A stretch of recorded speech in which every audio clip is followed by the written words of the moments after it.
Y'all, happy Monday. Welcome to Monday Meditations with Wine. It's your main man, Chuck Nix, the bearded wino. Thank you for joining us today. So good morning, good afternoon, and good evening at whatever time you are streaming this event. We're happy to have you. Look, here's what we're going to do. I'm going to make some announcements, and we're going to talk about a couple of things, and then we're going to get right into the show. I got a great guest and a great friend of mine. Her name is Alden Mcinnis. She's from Oxford. You guys are going to get to learn about her and her journey through academics soon. So what's going on at Bravo right now? What we have going on at Bravo is we are getting ready for our Mezcal dinner. We've been talking about it for a couple of weeks. Well, it's coming up soon. It's coming up on the 25th of April. You'll just pop into Bravo with your ticket that you've already purchased or reserved, and then we're going to have a fantastic dinner. All right. One moment.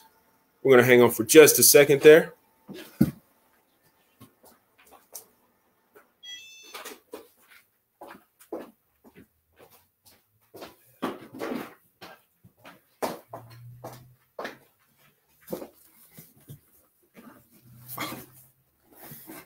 Boom, back in for anybody comes in to check in the room. All right. So we know we got the Mezcal dinner on the 25th. And look, I just want to say thank you all for joining us all month long. It's Women's History Month, and we've been highlighting beverage professionals in the South, all esteemed ladies. We started with my friend Bobby Burgess, who is an accomplished sommelier. She's been doing her thing in Starkville. She's doing amazing things in social media. We're really happy to have her on. We had Brandy Carter from Elvy's with a natural wine program. She's doing amazing things in the Jackson metro area. We had Megan Odom, who was on also in our space in Mississippi, who's a wine academic and does a lot in social media in connecting Psalms across the board and making things a little bit more plain. So today we have someone who's a new fresh face in the Psalm space, especially here in the South. She's wicked smart, y'all. I mean, wicked bright and lots of really, really fun energy.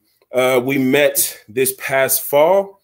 We've got a lot of mutual friends, and she's doing great things in Oxford. She's going to tell you more about what she's doing. Her name's Alden Mcinnis. Let's get her in the room. Alden. Hey, hey. How are you? I'm doing good. How are you? I am fantastic. It's another Monday. We had a crazy weekend because we had the St. Patrick's Day here in Jackson. So we had a lot of traffic at the shop or at the store. And now that it's all calmed down, and just as it was easing down, I picked up my phone and I saw Will Smith smacking Chris Rock. And I figured that crazy just never ends. But I'm happy that it's Monday and we get to meditate with a glass of wine. Cheers to you. How was your weekend? My weekend was good. It was very hectic up here in Oxford. We had our first home SEC game, and if you don't know Oxford, we rely heavily on the university for everything in Oxford. It's a very small town. It's university town. So first baseball game, first SEC baseball game of the year, it gets very, very crowded. I mean, we were fully booked the entire weekend. Nice. Definitely understaffed a little bit. The flu's been going around Oxford, and we made it work, though. We made it work. I mean, everyone was sore feet after the fact, but we got 2 days to rest. No doubt. Well, look, I have to say, you touched on something just now. Look, most people, I'm sure that in most of the industry across maybe the country, I know certainly here in our state, understaffing is a serious thing. And I would love to say in the hospitality industry, because that's what we're talking about. But it's really a thing all over the place. But I would just want to make this announcement now. If you are in the Jackson metro area and you are looking for employment, I got to let you know, Bravo, Sal and Mookie's, Broad Street Cafe, we are looking for folks that are intuitive, that really want to learn, that really want to work, that have the energy and want to be positive and be a part of what we have going on. I'll tell you this, the servers are making money. The jobs are fulfilling. And if you are a culinary professional, you want to get in the kitchen and flex your creative muscle, you have opportunity to do that because we've got some esteemed chefs working back there as well. So that's my plug for hiring. Get on bravobuzz.com and apply, or pop into Bravo, say hi. We'll get you an application. We'll have a little conversation if you want to get to work. Or if you're in Oxford, if you're in North Mississippi, stop in the city grocery and make sure Alden can get a day off because she's working a lot of them now because they're understaffed as well. All right. So we just talked about it. You are working at City Grocery there, right? I am correct. All right, cool. How long have you been at City Grocery? So I started at City Grocery right before football season, which is kind of how we based our seasons, I guess, here in Oxford. So say around the September, August area. And I was still working at my other job at that time. So I was kind of doubled up, was at City Grocery and Lenora's. And then it just got to the point where I, City Grocery was my priority. So I went there full time. Well, you landed in a great space. For those that may not know, tell them a little bit about what City Grocery is. City Grocery is an awesome fine dining restaurant in the South. It's a full restaurant group. And if you're in the Birmingham area, Nashville area, down in Florida, there is Big Bad Breakfast there, which is a part of our restaurant group. BBB, it originated here in Oxford, and it is kind of our, along with City Grocery, the flagship. It's more casual, but it's all run by John Currents. John Currents is our chef, James Beard Award winner, and several year nominee. It's great. He's really established City Grocery into what it is today, and it's a great place to work, a great environment if you're wanting to come in and have casual dining for lunch or fine dining at dinner. We have an awesome wine list, which sometimes we can't get everything in because of the ABC, but so sometimes it's a little touch and go there, but besides that, it's usually an awesome experience. Yeah, I can attest that John Currents is an esteemed chef, an amazing person to work with. I've never worked for him. We did do a dinner with Southern Foodways Alliance when I worked in Memphis with Andrew Tice or Michael Hubman, some other James Beard nominees, and we had a fantastic dinner. A lot of press, a lot of James Beard chefs, a lot of people in who's who in the Memphis area, and John Currents put on, a hell of a showing. My most memorable experience working with him, it was lineup time, getting ready for dinner service. And we went through lineup, and it was like maybe 8 chefs. And then it was like, okay, get your pens out. You're writing the specials down. And it happened so fast. And when it happened so fast, it was like he gave you the rhetorical, you guys got it? Great. And you're like, oh, yeah. If I don't have it, I'll have it. But no, it sets you up, man. That's next level stuff where you're working, man. So you said you've been there, you say 2 years? I've been at City for only about a little less than a year. Okay, a little less than a year. All right. Yeah, I told y'all, fresh face, y'all. All right, so let's talk about this. You are at City Grocery now. Is City Grocery the reason that you got more involved in the wine side of hospitality? So I started getting into the wine side of hospitality because of my mentor, Catherine Miles, and she worked at City Grocery actually about 20 years ago. She was there in the 90s, late 90s, early 2000s. And it was when she was in college, and she was my mother's college roommate. And so that's how I know Kat. And she pretty much built that wine program with Mr. Weems into what it is today. Okay. Catherine Miles. Yeah, Kat. She's the one though, whenever I started actually getting into the industry and showing an interest, she was like, if you're in Oxford for right now, the best place for you to be working at to gain that knowledge and learn more about the wine is at City Grocery. Yeah, Kat works with Sorting Table, and Sorting Table has an amazing portfolio. If it wasn't for Kat, I would have never tasted Domaine du Jacques, and it is delightful. I'm not gonna lie, I did sneak into the room to taste the wine, but I got in, and it was fantastic. And she was super nice. We love Kat. We love her a lot. So let me ask you this: why did you decide on wine in hospitality as opposed to just being in the restaurant business? The wine side of things, it's just more, not more educational. It gives me something to work for a little bit more. I've never been one. I always had kind of a kid's palate until I started working in a fine dining restaurant and trying all these cool foods, whatever, and kind of broadening my horizons. But wine has always been kind of stationary for me and comforting for me because of my mom, because of Kat. Like, I've always loved wine, and I've always wanted to learn more and more about it. And once Kat told me about, like, hey, there's this whole industry and this whole like community that you could get involved in and learn more and more about it, if this is the route you want to go for it. Like, it is super educational, super interesting if you want to learn how to do it and train your palate and teach yourself these things, like go for it. And I've always appreciated that more because I feel like it's always changing. You can never know everything. You're exactly right. All right. So this business, once you get into start learning and educating yourself in wine, one thing I always say is the more I learn, the more I realize I don't know. It is a lot of fun getting into the wine side of this, you know. I mean, I've been in this game for a minute, like in hospitality. And I thought for a second I wanted to be a hospitality manager. I'm going to own my own restaurant. All these things are going to be great. And then once I'd done everything in a restaurant, and I was like, I don't want to own it. I don't want to go gray that fast. And I learned about the wine side of things, and it just kept going. I love that you said that wine is a comforting point for you. It's a peace point, right? Me and you talked, and you were telling me that you got off work, or last night you studied for a little while before you went to sleep. And that's what we do. It's a peaceful place. Like, I'm going to just crack open the books and I'm going to get to it. Like, who does that? College students don't do that. They don't crack open books like, let me get into this right quick so I go to sleep, right? Nobody does that. They're just like, I do want to, read up on Bordeaux. I do want to read up on Austria or what's trending in wine futures right now. This stuff's interesting to us, and it gets you to a good place. I love that you said it's comforting, and that's the reason why you're more on the wine side versus the hospitality side.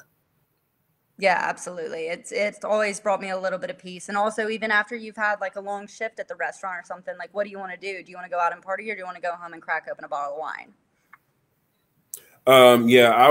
Okay. So when I was maybe your age, Alden, I wanted to go out and party,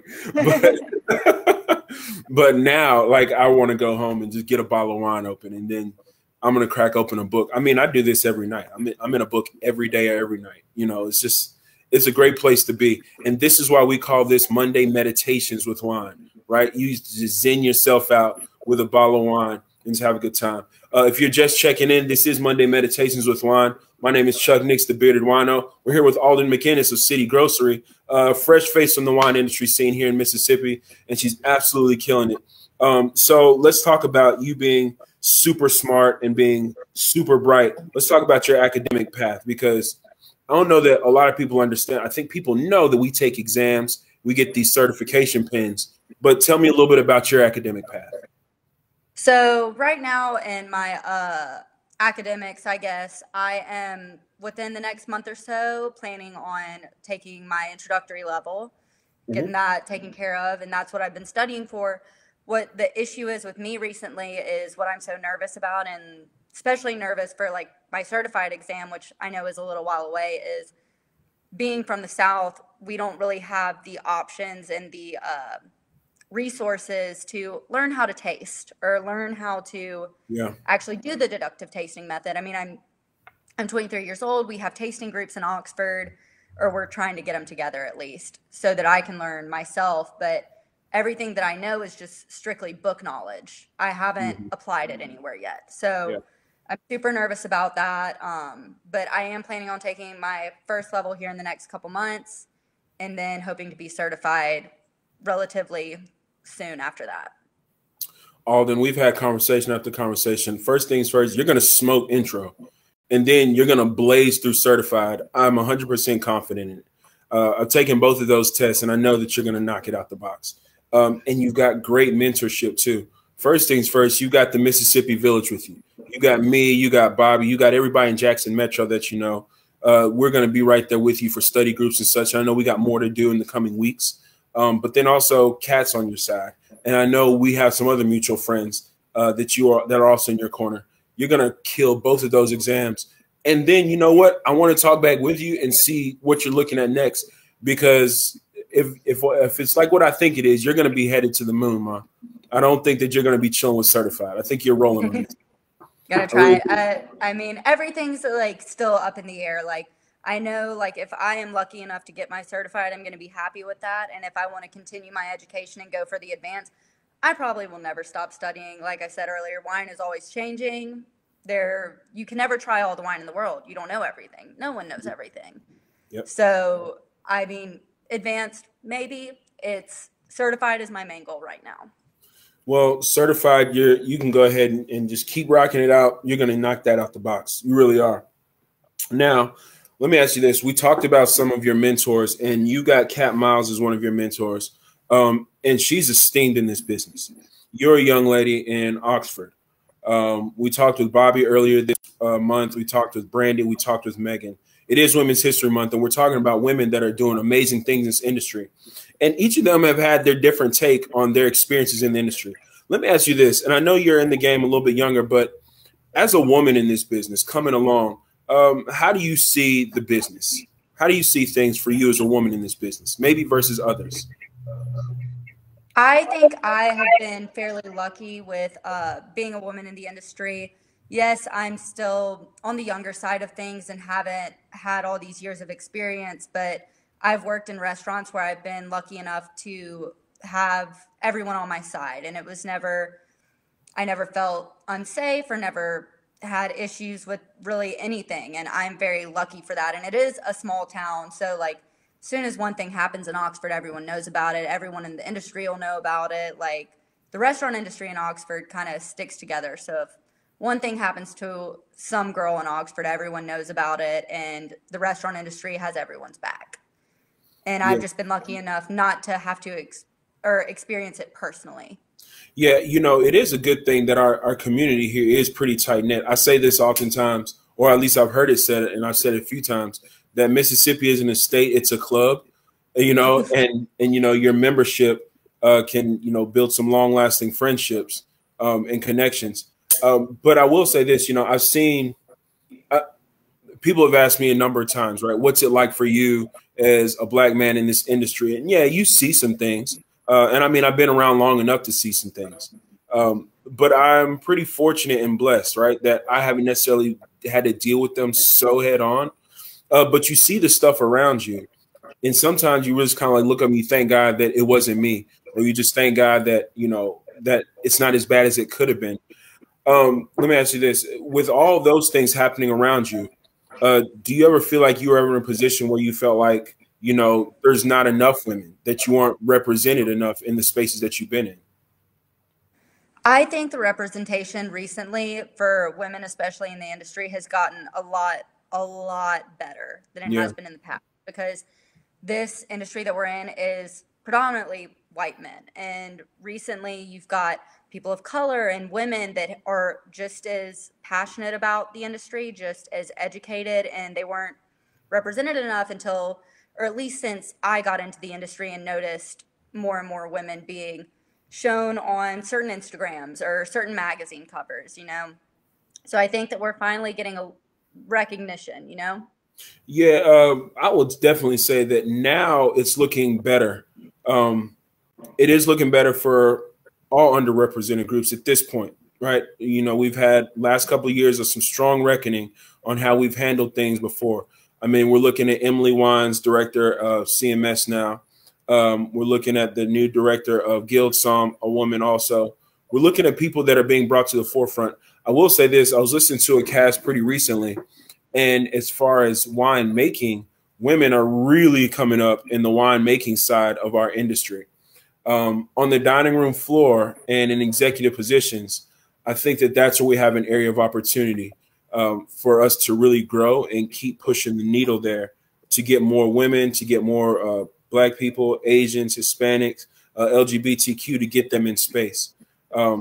Now, you travel just a bit. I know we hung out in Dallas and you've been around here and there. When you're there and then when you're here in Mississippi, how do you see the diversity level here versus there? Do you think we match up, or what do you think? Uh, at that conference, I mean, I was overwhelmed by everything. I mean, the diversity, just the amount of wines, the amount of different people I'm meeting from all over the place. I mean, we had people from France there, we had people from Brazil there. Yeah. Like, I mean, literally all over the globe coming to this one conference in Texas. And it surprised me more that it was in Texas. I'm like, we're still Yep. technically in the South, but even like, especially studying all of the wine laws, like in Europe and whatever, the wine laws in the United States and how, Mississippi, Alabama, we're all under like the ABC, the South. Watching just cases and cases of these nice, definitely would be special order anywhere wines just roll into one building at a certain time just like blew my mind because I'm like, oh, if we would have ordered something like that, it would have taken 3 months to get in. God bless. Who knows? I've had 5-month orders come out of the ABC, 5-month long. Yeah. Yeah, and look, every one of these, I make it a point to let whoever is working with or at the ABC know that we are struggling to get good product into our spaces. We're ordering, we're buying the wine. We would love to see it, to put it on our list to sell more. I know the idea is to sell a product and get the tax revenue as far as the government is concerned. Help us help you. we want to get you that tax revenue. We want to get the wine in front of the people. We need the support. Oh my God, we need some support. We need it. We need it badly. But we're roughing it down here. Oh man, it's a struggle bus. So, but speaking of that though, right? We go around, we see these things, and yeah, it's incredibly diverse outside of here. I think that we're doing good things. I think these kind of conversations are important. It's important that now people know who you are beyond just Oxford. And I know you're going to get out there and show yourself. You're incredibly smart. You're looking in academic. Now, we talked about you going certified. Why? Why certify? What's the point? What's your game? I always kind of like to have an end goal. It keeps me motivated. It keeps me routine. I've struggled with depression over the past couple years, and being motivated has always been one of my areas that I lack in. So if I have a goal, I will stay motivated. Like if a goal and a routine, I like to work and that is my routine. If I'm not working, I feel unproductive. And if I have to be up and being productive to feel good about myself. So if I can hit this certified, that is my goal right now. And that will keep me productive and keep me going. And then after I hit certified, I'm hoping I might be in a place where, I could go advanced if I want, but if I don't have to go advanced, whatever. But if it's good for my mental health, I'll keep going until I get my advanced. You will. And I'm talking like I just know the future, but I'm almost sure that you're going to continue. Let me ask you this. Why CMS? Why not Dubset or any other institutions? I think it was just choice of the draw, I guess. When I first started looking into everything, the first thing I actually watched a documentary a couple years ago. My parents actually bought it because Kat's a Somm and they wanted to kind of see what she was going into. Okay. It was the documentary Somm. Yep. And it was them, going through their master training and their studying and their process. And I think that in the back of my mind, I was like, okay, whatever they're doing seems pretty legit. So I'm going to look into that. Yeah. I think that's a documentary that got a lot of us started. I know it's what got me started. And it was a representation thing when I saw that for me. I was like, oh, wait, I see somebody looks like me doing this. And there's another angle to what I'm doing. It's really important to see that. It's really important for people to see you and for you to be highlighted. And I really hope that you make a lasting mark. And I do believe that you will. Look, about halfway through this here, this is about halfway through our interview with Alden Mcinnis of City Grocery. I'm Chuck Nix. I'm the Bearded Wino. I'm in Jackson. She's in Oxford. We are in Mississippi. And this is Monday Meditations with Wine. However your weekend was, let's just go ahead and wipe it all away. If it was crazy, now it's time to get cool and calm and collect and meditate with a glass of wine. I hope you got something fantastic in your glass. And if you like what you're seeing, be sure to follow and like and subscribe on Facebook and catch the podcast and follow there on Apple or Spotify.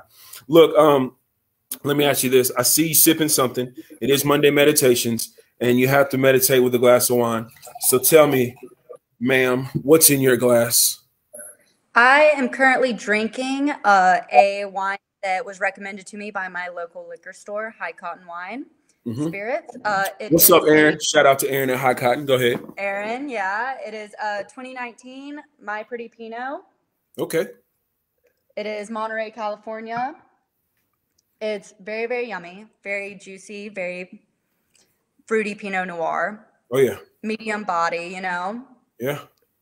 Look, it's Monterey. It gets a little bit warm, but you also got some oceanic breezes. The acid content is met. It's bright. It's fresh. It's fruity. Love it. It's been warmer outside. It's you know what? And considering it's getting warmer outside, I figured I'd go with something light and bright. It's hot in Jackson today. It's about 70 something degrees, almost 80 outside. So I went with something light and bright.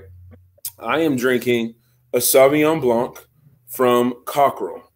You can't see my label there because the light's really bright, but it is Cockrell. Sauvignon Blanc is from Calistoga, Napa Valley.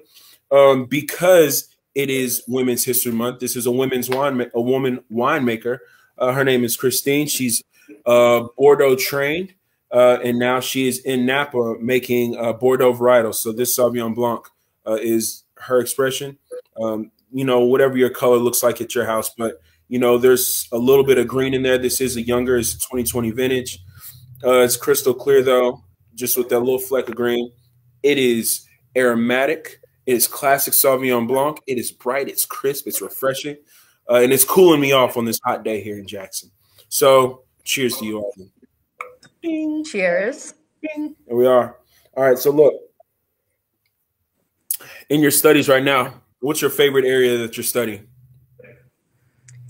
Oh, favorite area that I'm studying. So recently I've been having to just keep going over the regions of France. Yeah. Just all of them. That is the big one that I'm like, how many chateaus are there? How many whatever are there? Like, that's what I've been having to look over more and more. But growing up and trying a lot of wines, I've always liked old world wines. I've always liked French wines, Bordeaux, whatever. Yeah. And that right now it's kind of like, when you recognize someone and you can't put a name to a face, it's kind of like when I drink that wine, now I know what I'm tasting. Oh. Like things that I enjoyed all these years ago, it's like, oh, finally putting a name to a face.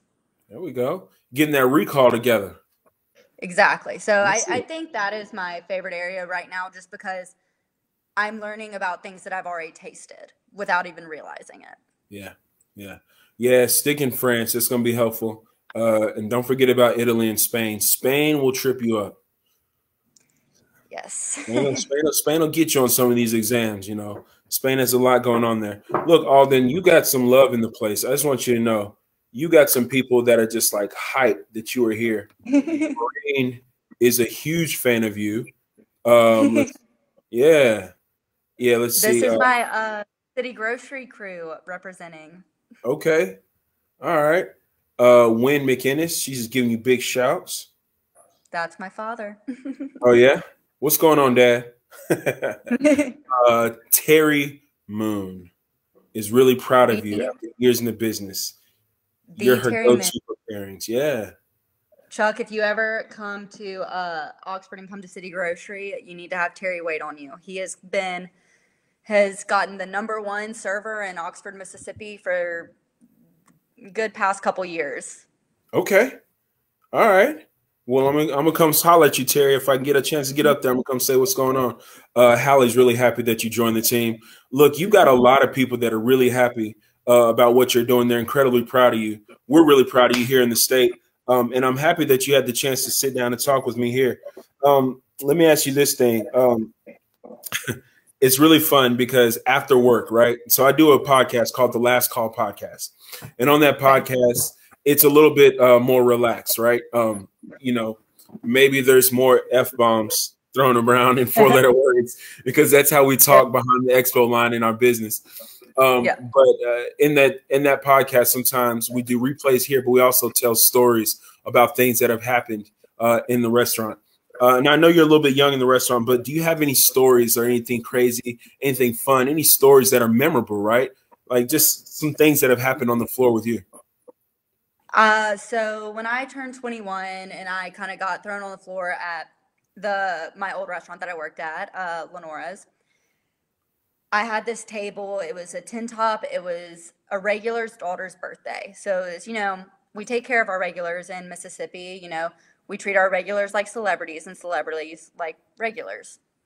And so they ordered this bottle of Veuve, and I had opened bottles of champagne and Prosecco for myself at home, but had never had to do a presentation of it, I guess. And I didn't realize earlier that day, I guess it was in September or October, so it was still a little warm out. Our wine room AC had gone out.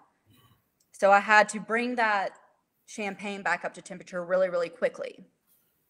Oh, I know where And this so, is going. yeah, so I go to the table. I've got the bucket and everything. I brought it back up to temperature. As I'm literally like undoing the cage, it just Ooh. shoots up, Woo. hits the ceiling. Champagne is spraying. I stick my thumb in it. The cork hits the ceiling, lands in the birthday girl's food. Yes. And Score. I am traumatized at this point. I literally have my thumb stuck in $100 bottle of champagne Oh. to stop it spewing. And I'm just like, I don't know what to do at this point. Like, I am traumatized. The bartender comes up behind me and he's like, this is when you go to the dish pit really, really quickly and you're going to slowly remove your thumb from the bottle. So I'm just like, okay, all right. So I go in there, take it out, whatever. We get him a fresh bottle. Everything was fine. I did not do the presentation the next time. I was like shaking after that. But it's funny because I continued to wait on these same people Yeah. month after month. Like they come in all the time and they Yep. just know me. They're like, yeah, you're the one that like sprayed champagne all over our table. I'm like, I am so sorry. I Yeah. am still traumatized from that event. Yeah. And since then, if a wine cooler goes out, if something goes out, I'm putting like champagne on ice Yeah. hours before shift just in case. That's funny. Look, I'm I not, think, not having that happen again with pressurized bottles. No. well, see, look, that's how we learn, right? But I mean, that's happened to a lot of us, right? How many of us have, messed up sparkling wine service at a table or port wine service at a table? I mean, we've all done crazy things. You wouldn't believe the mess I made trying to open 25-year-old port for the very first time. I broke the cork, not only the cork, but I also broke the Durand that was going into it, right? Because the wine was so old and the wine cork broke. It was horrible, horrible, Yep. horrible idea. It looked horrible, but you learn and you learn how to open wine after that. Well, look, man, you Yep. live and you learn, and we're better people for it. That's great. But I'm sure those regulars, they're happy with you now. They love you now, right? Oh yeah, I mean, we never had an issue after that. They were super cool after the fact too. They were like, "Listen, we are the most laid back people ever. You do not have Yeah. to worry about us." And I honestly love customers like that, and it just makes you feel a whole lot better about yourself rather than them, having getting mad at you kind of the rest of the shit, like them it affecting their mood. They still had a great time. They got a bottle and a half of Vouv and half of it they didn't even pay for, like Boom, so. boom. They're happy. They're happy Yep. people, and they've got a story to tell too, right? They'll Yep. always have that story to tell. That's great. Now you got a connection with some other people. You got a story to tell. I say this at a lot of dinners. I say this a lot of times. Water separates people. Wine brings them together. Good or bad experience, it's an experience that we share. That's exactly right, man. That's great. It's a good story right there, Alden. All right. So look, um, in these interviews, I feel like these questions that I'm about to ask you help us to know a little bit more about you. And they also just are fun questions to ask. And this next one, I've had some really great answers. So pressure's on. If you could All share a right. bottle of wine, here we go. If you could share a bottle of wine with any one person, dead or alive, who would it be? So I have to kind of think about this one a little bit because there's like part of me that would say like my great grandmother. She was a big part of my life. She was a big part of my family's life. But also at the same time, a person I would love to share a bottle of wine with would be Banksy, the street artist. Okay. All right. No one knows his identity. If you're sharing Nope. a bottle of wine with him, you'd know who he is. And just to pick his brain, like his motives and the way he goes about everything. I mean, I was an art history major Okay. in college, and like, I love art, modern, fine art, everything street art. I mean, I named my dog after this artist. All right. So if I had to share a bottle of wine with anyone, it would probably be him. It's a good answer. That's a very good answer. I like it. I like it a lot. All right. So let's talk about this. If you were a grape, or what grape variety or what wine style best describes Alden? So what I like the most probably doesn't describe me the best. Okay. I really like bubbles. I love Yeah. bubbles and I Yeah. love like a good like Pinot Noir rosé. Okay. But those are all like lighter, sweeter, fruitier wines. And I wouldn't be considered the most lightest, bubbly, sweetest person. Okay. I'm with you. I'm very blunt. I've always been a super honest person, and it comes off the wrong way sometimes. So probably maybe like a Chianti Okay. style of wine, which I Direct. love Chianti as well, but kind of the more closer to a cab, bolder Yeah. Italian wine. You know what I'm talking about? Oh, so maybe more like a super Tuscan, like Sassicaia, right? So you know Yeah. it's got some cab in it, right? Yep. I like I'm it. just like, I'm a very honest person, and it comes off rude sometimes, but I'm never going to hold anything back. I'm very honest, and I'm very personable. I'm very nice, and especially like with customers, but I don't like being fake. And I'm not a bubbly person either, though. That's just not me. Well, I gotta tell you, Alden, you know, the fact that you said that and you said you're a very direct and you're a very honest person, that's one of the most important traits that's overlooked as a som. As salespeople, right? As SOMs, and we're on the floor, a lot of times we get caught up in the sale and the push. And Hmm. I've even heard some salespeople, I dare call them SOMs because of the things that they said, but I've even heard them say, oh, you know, learn a little bit about wine and then just BS your way through and they'll just buy whatever you want. That's not true to being a SOM. You can't BS people. Yep. You have to be honest with them to really give them something of value. And being honest, you know, and direct, but honest, and not rude, but honest, you Yep. know, is really, really important for Psalms to do. I like it a lot, man. I love it. So if your best wine style would be super Tuscan, direct and honest. And they break some rules too, but they do it all in the name of honesty and getting it right to the people. That's great. That's great. Yeah. We had this. This was actually a couple days ago at our lunch shift, and we've been out of Pinot Noirs for a little bit. We've had like one by the glass, and like we've had to go raid liquor stores to get another by the glass. But everyone's like, oh, they love a sweet Pinot Noir, but they're so, headstrong, Pinot Noir, Pinot Noir, Pinot Noir. And I was like, listen, guys, I've got a wine that tastes just like Pinot Noir. I'm not going to tell you what it is, but it tastes just like Pinot Noir. And it was like a French red blend. And they were like, oh my God, what is this? This is fantastic. And I take a picture of the label. I was like, it's a French red blend. It's not a Pinot Noir, but like, Yeah. here you go. Yeah. Tastes just like it. I'm being honest. This is what it compares to. But if I would have told them, hey, I've got this awesome French red blend, they probably wouldn't have Right. been for it, you know? I love that they trusted you to it. And I mean, they trusted you because you told them directly, like, yo, look, it's not Pinot, but it tastes like Pinot. And I believe you're going to like it. That's what I mean by being honest and also courteous. That's keen right there. I like it. You're going to be sharp in this business, Alden. I'm sure you already are. I wish I could. When I come up, you told me to go sit with Terry, but I might just want to sit with you and just be like, come on, man, let's just have a time. I don't know. All right, so look, let's talk about this. Unicorn bottle. Do you have a unicorn bottle? If you could drink this one bottle of wine, you'd be a happy person. You'd die happy. Yeah. So my unicorn bottle is the Dom Perignon 2006 Rosé. Okay. Okay. It's bubbles and it's pink, and pink wine makes me happy. And you like it. Let me ask you this: why do you? So that's the one bottle of wine. If you could have it, you'd be happy. I'm gonna take it. You've not had this wine before. I've never had it before. And you're specific on 2006. Yep. Okay. Why 2006? Because so I have we can get Dom in Mississippi, but it's hard to get literally any specifics in Mississippi. Like I've never even seen this wine before. But I've had Dom before, and I've had, champagne rosés or Prosecco rosés, bubbling rosés.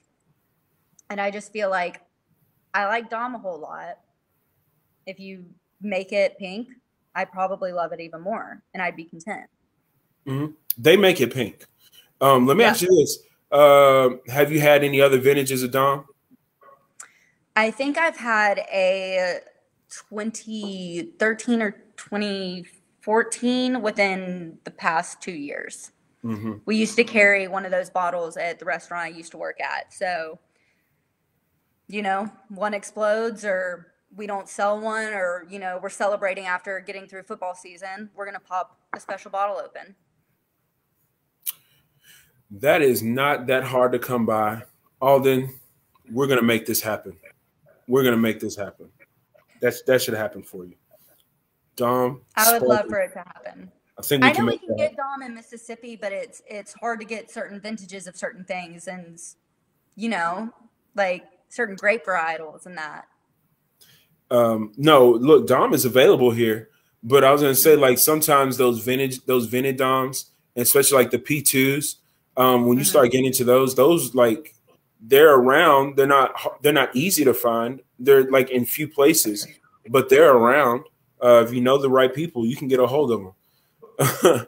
You wouldn't believe it if I told you on Memorial Day last year we were sitting with a bottle of P2. I think it might have been a '08.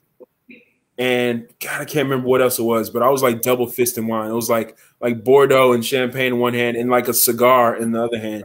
This is Memorial Day You're fall. making your own little blend. It's like we're just and they were like, "Hey Chuck, let's take a picture." I'm like, "I'm ready for whatever. Like I can do anything."